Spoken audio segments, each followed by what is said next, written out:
किरिश का सुनने का गाना હલો ભાઈ આપણે ટાઈમ નથી હો અત્યારે ગીત સાંભળવાનો. હાલો શાકભાજી લેવા. પછી તો આપણી સવારી આલી શાકભાજી લેવા આવો.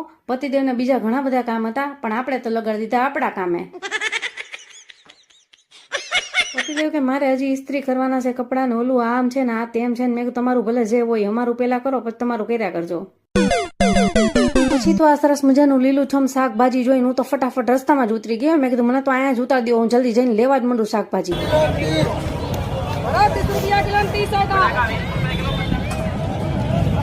પછી તો હાલા આપણે બટેટા લેવા.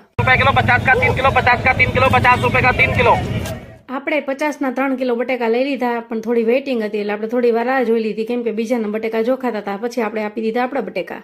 પછી તો બટેકા લઈને આપણે હેલા બીજું શાકભાજી લેવા પણ ઘડીક વાર સમજાતું નહોતું કે હું લઉં. પછી તો આપણું ધ્યાન ગયું સરસ મજાના ગાજર ઉપર. મારે લેવા હતા ગાજર અને કોબી પણ ગાજર જ વધી ગયા હતા. પછી તો એ ભાઈને મેં કીધું એક ગાજર કાઢી નાખો ને નાખી દો થોડું કોબી.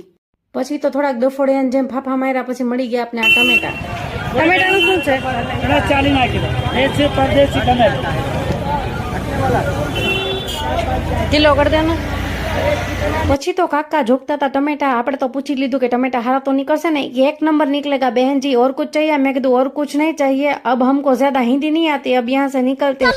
જો તમને મારા વિડીયો ગમતા હોય તો લાઈક, કોમેન્ટ અને ફોલો કરવાનું ભૂલતા નહીં. અને હા, મારી યુટ્યુબ ચેનલ પણ છે, એમાં પણ સબસ્ક્રાઇબ જરૂરથી કરી દેજો.